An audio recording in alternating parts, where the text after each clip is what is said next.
why God allows pain and suffering. And this is all, it has been a part of our Beyond Betrayal program. The whole Beyond Betrayal project that we have is for anyone who feels cheated by life, others, or God. And oftentimes that shows up in our relationships, but it's not excluded to that. But so why does God allow pain and suffering in our lives?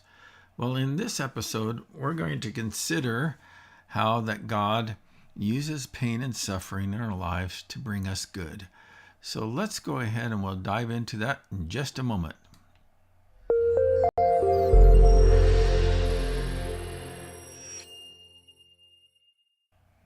Karen, welcome to the broadcast. Hello. I appreciate you being here. Yeah, thanks. How you doing? I'm doing okay. Just another opportunity to I'm very interested in this topic. I really am. Not just this particular aspect of it, but Right. the whole topic in general. That's why I created the Beyond Betrayal program, was to explore that and help people to figure out ways to get beyond betrayal, and hence the name. So one of the things that we've been doing in this particular project is that we have been looking at video clips, just real short ones, from Charles Stanley. And he has some good insights on this.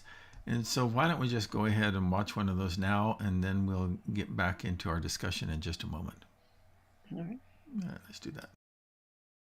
Some of the most powerful lessons in my own life have been the result of coming to the end of myself and recognizing, God, if you don't help me, I don't have any solution. Drives us to God. And you say, well, that's not love. Oh, yes, it is. Anything that drives you and me to God is good for us. And what Paul said, in the midst of this suffering that God would not remove, he discovered something about himself. He discovered something about God. And he said now he could rejoice over the very thing that was causing him pain because of what he learned, because of the freedom and the liberty that he began to experience as a result of that. So what do you think about what he's saying? Is he just full of baloney, or is there something to it? I'll tell you one thing that I was thinking is that Mm-hmm. when it says anything that drives us to God is good. I do agree with that. But a lot of times with people, when they have pain and suffering, they don't get driven to God. They get driven to drinking. They get driven to drugs. They get driven to self harm. Yeah. All these other kind of things. So I don't know that pain and suffering, if the purpose of why God allows it is to drive us to him, I think it Mm-hmm. backfires an awful lot, that it might not be quite the best way to go about. All right. Well, I'm going to push back on that just a little bit. All right. I've been working on a project called Mad at God. Mhm. And it's for those folks who are kind of like what you say, are in that space where it's backfired, at least from their perspective. They're mad at Mhm. God because why didn't you protect me from this? And so many people, when it comes to pain and suffering, they have this, and I'm just going to say it this way, is that they have this naive expectation that God can protect us from all pain and suffering. Mhm. And particularly if we are trying really hard to walk in his ways, we almost have a sense of entitlement that he is going to protect us from pain and suffering. So Yeah. now here's what I want to say about that. Let me just connect the dots where I'm heading with this.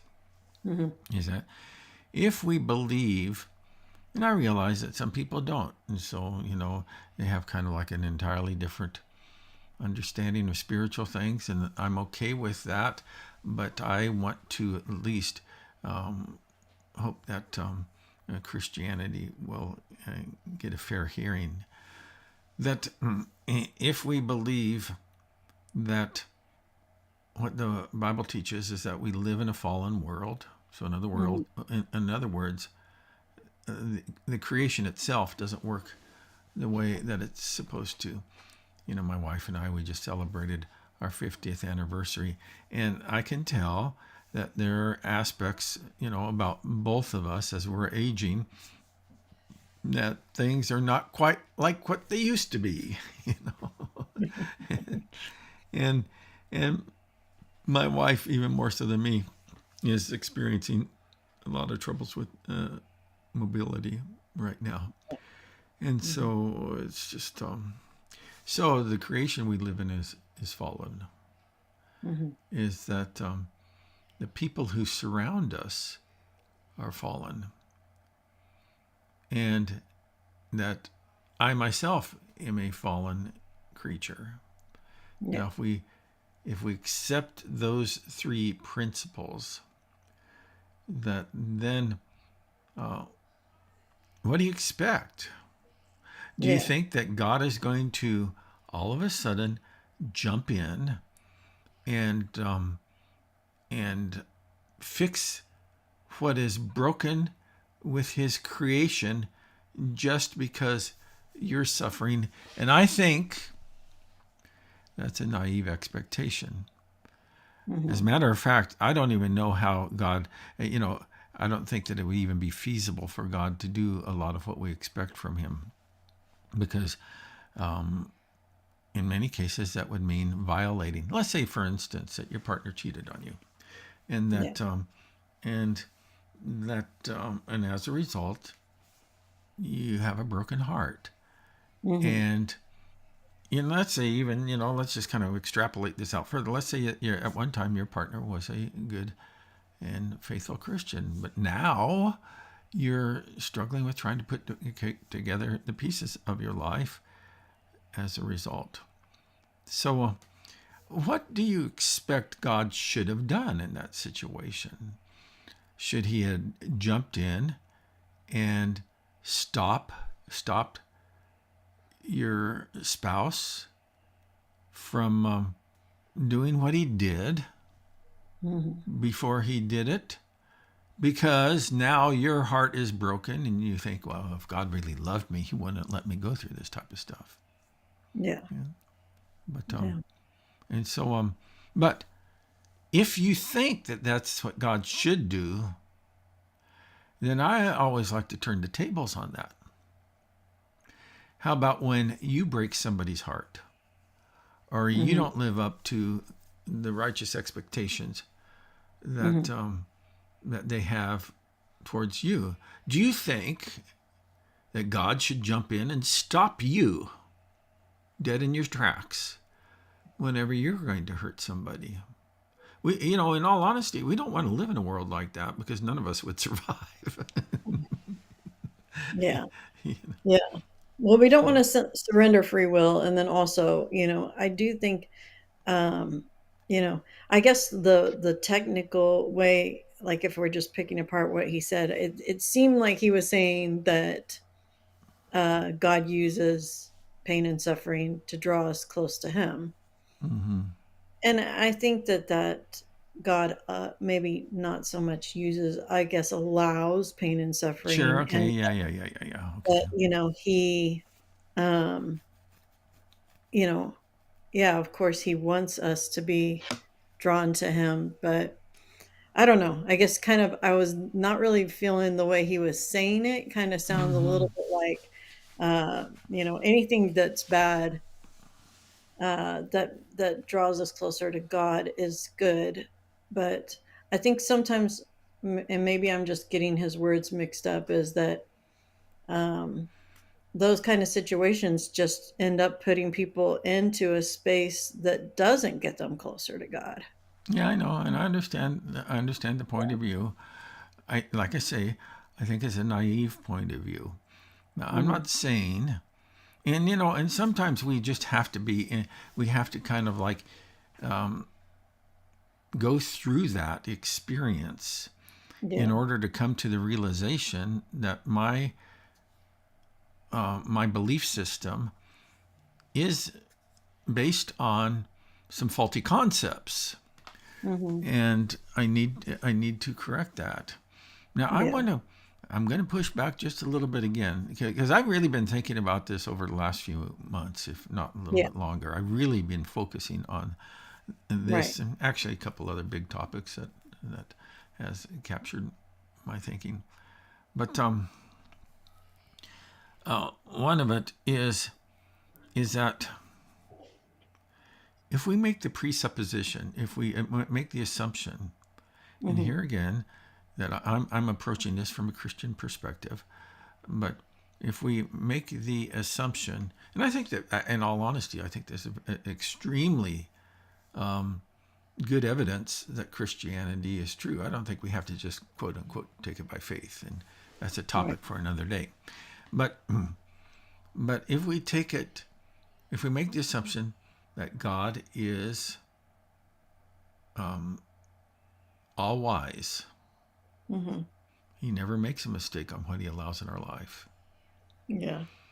That He is all loving, Hmm. and what He permits in our life is because of His love for us, not because of His disappointment in us, or whatever else.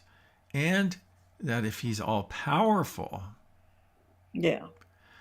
then He's able, for lack of a better he's able to pull the rabbit out of the hat.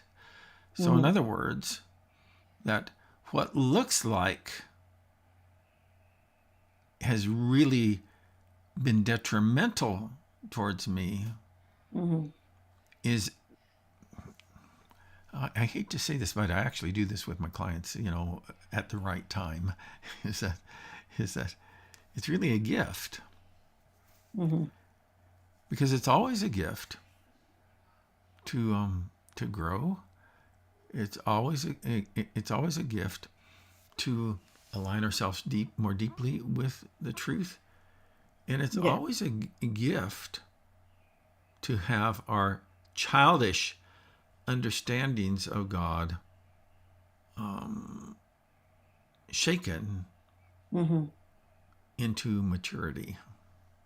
Yeah. You know, so but Yeah. I understand what you were saying about, yeah, and I get it. I get it. I've been there myself. Yeah. But I don't like pain, and I don't like suffering, and you're crazy if you do, you know. But but I've also come to see its role as a gift, Right. you know. Right. So Like Joseph, in the Bible, mm-hmm, he gets to the end after, being sold into slavery and being in prison and all these yeah, things. Gets to the end and he's overseeing the nation and his family's mm-hmm, reunited and all these things. And I mean, it doesn't seem like he goes, "Man, I really wish didn't have to go through all those things." He says, "What you intended for evil, God worked out for good." yeah, And he even always does when we let him. at the beginning, I don't think Mm-hmm. Joseph saw what was good about the things that he was enduring. Yeah, yeah, But once he was able to see what God had been up to, um, and taking that awful situation, he saw that God's God had a plan all along to rescue him from and make yeah. something really really awesome from all of that. I guess it really boils down to this: is that am I going to trust God's good purposes in my Hmm. life, Yeah. even when I don't like them? Right. You know, Yeah. there's a passage of scripture, and you know it too. You know it as good as I do. Is that maybe even better, but where James says, "Consider it pure joy when you face trials of many kinds, Hmm. for the testing of your faith produces patience." And I can't remember the rest of it, but and let that Mm-hmm. have its and essentially it says let that run its course so that you may be mature, complete, and lacking in nothing.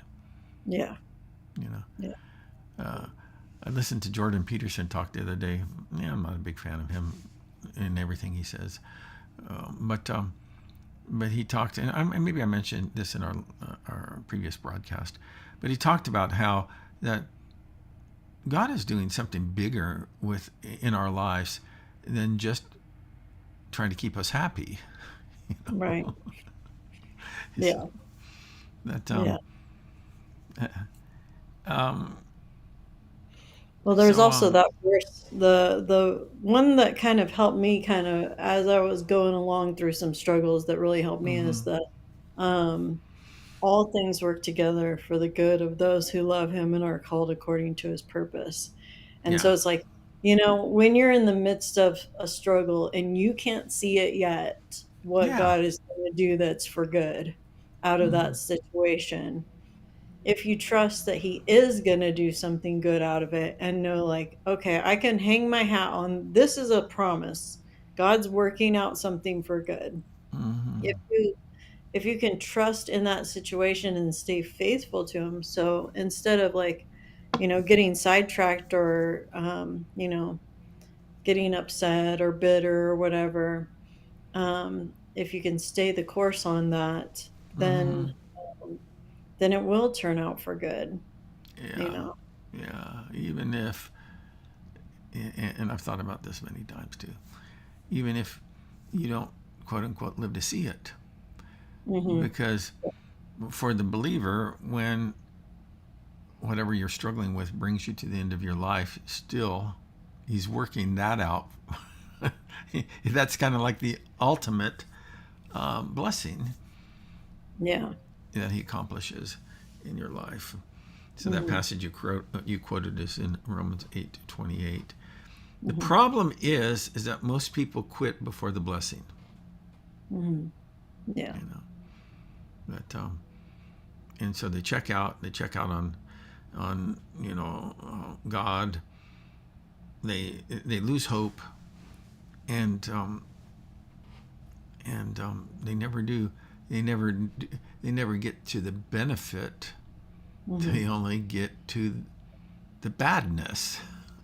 Yeah. Well, So, there's a contingency in that verse. It doesn't say mm, all things work out for the good of everybody, yeah, mm-hmm, you know, yeah, no matter how they live their lives. It says for mm-hmm, the good of those who love him and are called according to his purpose. So, I mean, yeah.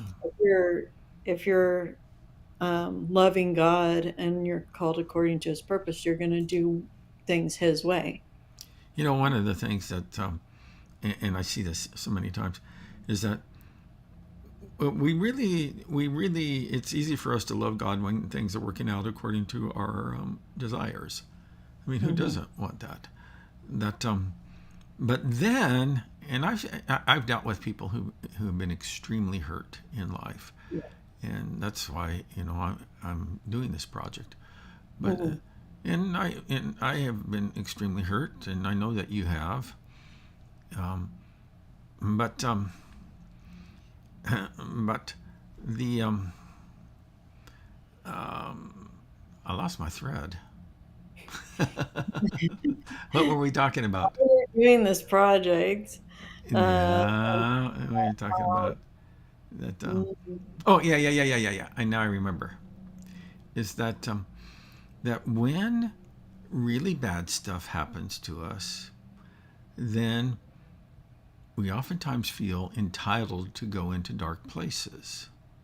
mm, And I'm talking about either bitterness or you know anger or resentment or revenge.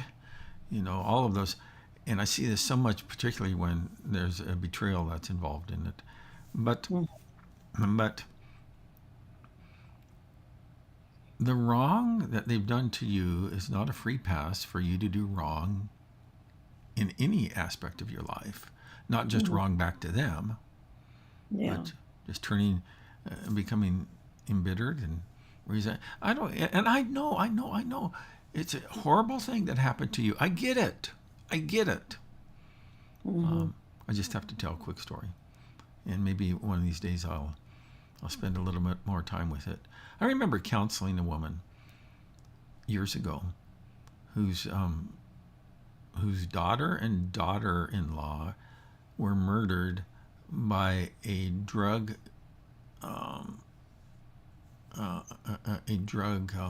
addict who thought that they had dope in the house. And her 5-year-old granddaughter was in there when those two women were murdered. When the police, when they came to investigate, they just kind of like, there was a crime scene, and so they essentially isolated anybody from coming in, and that little girl was still in there. Oh, And man, I never, I get a little bit emotional. I want to see if I can get past that, and yeah, because I remember talking to this mom, and I remember just the guttural sobs that she was crying and yeah, during this time. And she said, "I'll never forget when I finally was able to see my granddaughter, how I peeled the socks off of her little feet and took them over to the sink and washed them out because they were so bloody. She was running around in her socks, And she says, and it just dawned on me, it just hit me that I am washing away the blood of my daughter. Now, of course, I've talked about other circumstances, and I can tell some of those stories maybe later on. But even when life gives you such a hideous thing as that, yeah, that doesn't all of a sudden give you a free pass to go into those dark spaces that we talked about. yeah. So, anything So, else before we wrap up? I have one other thing I want to say. well, what would you say? Like, how do you avoid it though? Like something like that. How do you not Okay. end up in a dark space? Okay. The way you end up, the way you avoid it is exactly what Jesus says. And he says this, that and this is what we do in our Beyond Betrayal program. There's other things that we do, but we essentially put shoe leather to figuring out how to do these things in our life. And one of them is, Jesus says in Matthew 5:4, he says, "Blessed are those who mourn, for they will be comforted." Now, if you're not getting to comfort, then you haven't been mourning, even if you're sad. Grief is the sadness that cures sadness, and we spend time walking people through the grief process, what they've lost as a result of this harm that they've experienced. Yeah. The other thing that Jesus says, I can't remember now. I can't remember the order. I think it might be in the in just a few. I'm looking it up here on my phone, but in just a couple passages later, see if I can get to where I would need to be. In Matthew 5, that's where we find that blessed are those who mourn, for they will be comforted passage. But in Matthew 5 and verse number 7, it says, God blesses those who are merciful, for they will be shown mercy. Now, people get confused about that because they think that, well, if I show mercy to somebody, that means I'm excusing what they did. And absolutely never. I think that the guy that murdered those two people needs to go to jail or prison forever, if not lose his life, and that's a debate for another day. But I do believe that unless and until we forgive the others for the harm, so we show them mercy, and we don't even have to have contact with them in order for us to do that, but we have to go down that path, and I know the resistance to that. Well, you don't know how bad they hurt me, and I said, yeah, I don't, and I never will. Yeah. But but if you stay stuck in bitterness, Mm-hmm. revenge, wrath, anger, depression, discouragement, who loses? Yeah, you do. Yeah, So that's another thing. So when you ask the question, how do you get past that? It's the same way that anybody gets past that, is that you have to walk down the path of grief and forgiveness. There's other things that kind of factor into that, but we don't have time for all of that right now. But that's where I always take people. Yeah. I always walk them along the journey of grieving their losses and forgiving their offenders appropriately. Not Yeah. some, not this, not this stupid little, forgive and forget nonsense that people like to preach. Mhm. So, Yeah. okay. But I had some other stuff I wanted to talk about, but I want to just wrap up with this because we're Okay. almost out of time. But I was talking with a lady the other day who has experienced another profound betrayal in her life. Mm-hmm. And I said, okay, and she and I great, and I'm glad that she reached out to me, and we've been working on this project together to get her beyond betrayal. Mm-hmm. But I told her, and I oftentimes get to this place, and I think I mentioned that earlier. I get to this place in working with my clients that I say, you don't see this right now, but you've been given a great gift. And I think that if she could have reached through the video chat and slapped me in the face, she probably would have. Yeah. But I said this to her: we would never be having this conversation if you weren't in this space. Mm-hmm. And you're in this space, sure, because they hurt you. But you need to take a kind of like a closer look at your people picker. Something's going on there. And also that you need to look at the unfinished work in your character. Mm-hmm. Now, obviously, we like to, you see, blame is a trap, and we can talk about that another day.